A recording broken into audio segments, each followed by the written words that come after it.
السلام علیکم، welcome back my channel Kings react.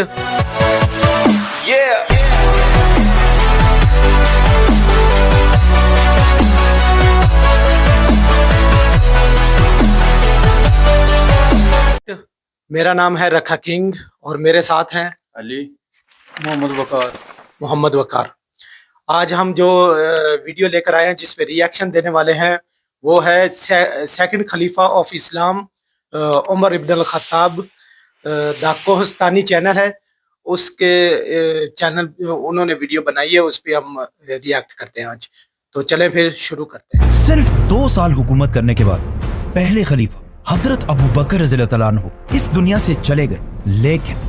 وفات سے پہلے ہی انہوں نے سب کو کلیئرلی بتا دیا تھا کہ ان کے بعد مسلمانوں کا دوسرا خلیفہ کون ہوگا؟ عمر بن خطاب۔ اسلام آج دنیا کا فاسٹسٹ گروئنگ ریلیجن ہے، جسے آلموسٹ 200 کروڑ 2 بلین لوگ فالو کرتے ہیں، اور دنیا میں ایسا کوئی سیکنڈ نہیں گزرتا جس میں دنیا کے کسی کونے میں اذان نہ دی جا رہی ہو۔ اس سب میں حضرت عمر رضی اللہ تعالیٰ عنہ نے بہت بڑا رول پلے کیا، جنہوں نے صرف کچھ ہی سالوں میں مسلمانوں کی اتنی بڑی امپائر بنائی جو ان سے پہلے دنیا میں کسی کے پاس بھی نہیں تھی، الیگزینڈر دی گریٹ اور ایون مصر کے فرعون کے پاس بھی نہیں۔ لیکن یہ سب آخر انہوں نے کیا کیسے؟ حضرت عمر کی پرسنالٹی کو سمجھنے کے لیے اس زمانے کے مکہ شہر کو سمجھنا لازمی ہے، کیونکہ مکہ میں پچھلے کئی صدیوں سے ایک ہی قبیلے قریش کا کنٹرول تھا، اور آہستہ آہستہ قریش کا یہ قبیلہ اتنا بڑھ چکا تھا کہ قریش خود بھی بہت سارے قبیلوں میں ڈیوائیڈ ہو چکا تھا، اور ان قبیلوں کے درمیان اب مکہ میں پیس برقرار رکھنے کے لیے ہر قبیلے کو الگ الگ ذمہ داریاں دی گئی تھی۔ قریش کے 3 سب سے طاقتور قبیلے تھے، جس میں رسول اللہ صلی اللہ علیہ وسلم کے قبیلے بنو ہاشم کے پاس قریش کی ریلیجیس پاور تھی، کیونکہ مکہ کعبہ کی وجہ سے عرب کے ریلیجن کا سینٹر تھا، اور بنو ہاشم کے لیڈرز تھے عبد المطلب اور ان کے بعد ابو طالب۔ قریش کا دوسرا طاقتور قبیلہ تھا بنو امیہ۔ یہ قبیلہ قریش میں صرف اور صرف ایک چیز کی وجہ سے مشہور تھا، پیسہ، اسی لیے مکہ کی ساری اکانومی یہی فیملی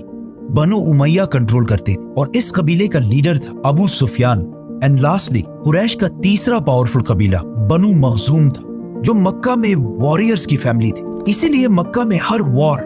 جنگ کی پلاننگ یہی فیملی کیا کرتی تھی، اور سب سے زیادہ ہتھیار بھی اسی فیملی کے پاس ہوتے تھے۔ اور بنو مخزوم کا لیڈر سب سے پاورفل لیڈرز میں سے ہوتا تھا، جن میں سے ایک کو ابو جہل کے نام سے جانا جاتا ہے۔ لیکن حضرت عمر رضی اللہ تعالیٰ عنہ کا تعلق ان تینوں قبیلوں میں سے ایک کے ساتھ بھی نہیں تھا، ان کا تعلق قریش کے ایک دوسرے قبیلے بنو عدی سے تھا، جو قریش کے ایمبیسڈرز کا قبیلہ تھا، مطلب قریش کا ترجمان، سپوکس پرسن زیادہ تر اسی قبیلے سے ہوتا تھا، اور جب بھی قریش کے آپس میں کبھی لڑائیاں ہوتی تھی ان لڑائیوں کو بھی یہی قبیلہ حل کیا کرتا تھا، اور ان کا لیڈر تھا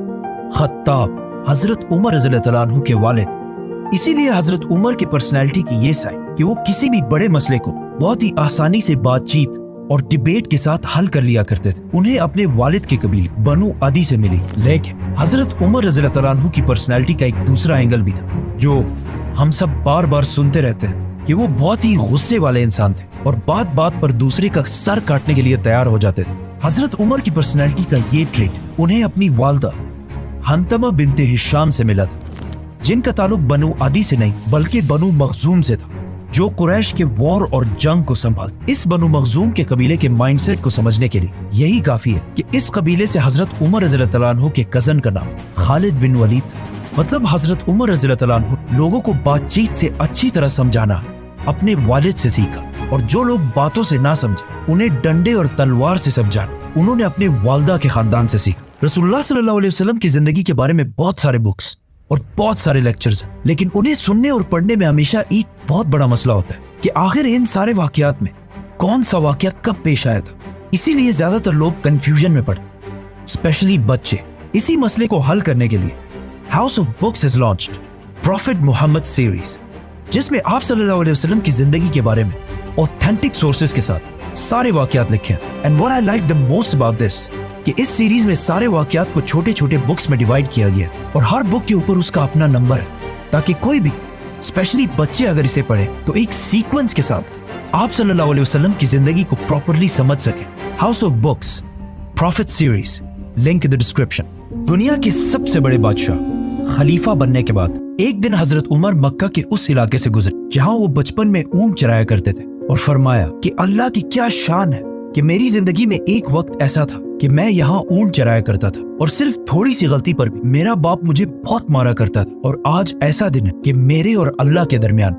دنیا میں کوئی بھی نہیں۔ مطلب اس وقت حضرت عمر رضی اللہ تعالیٰ عنہ دنیا کی سب سے بڑی امپائر کے لیڈر اور دنیا کے سب سے طاقتور انسان بن چکے تھے۔ ان سے پاورفل کوئی بھی نہیں تھا سوائے اللہ کے۔ حضرت عمر رضی اللہ تعالیٰ عنہ مکہ میں آپ صلی اللہ علیہ وسلم سے 12 سال بعد پیدا ہوئے اور جوانی میں بہت ٹال اور مسکولر ہونے کی وجہ سے بہت جلد ہی مکہ کے سب سے طاقتور ریسلر بن گئے۔ مطلب کہا جاتا ہے کہ جب وہ کسی گروپ میں چل رہے ہوتے تھے تو ایسا لگتا تھا کہ باقی سارے زمین پر چل رہے ہیں اور وہ اونٹ پر بیٹھے ہوئے ہیں۔ مطلب آج کے زمانے میں اگر دیکھا جائے تو آلموسٹ 6 فٹ 6 انچ یا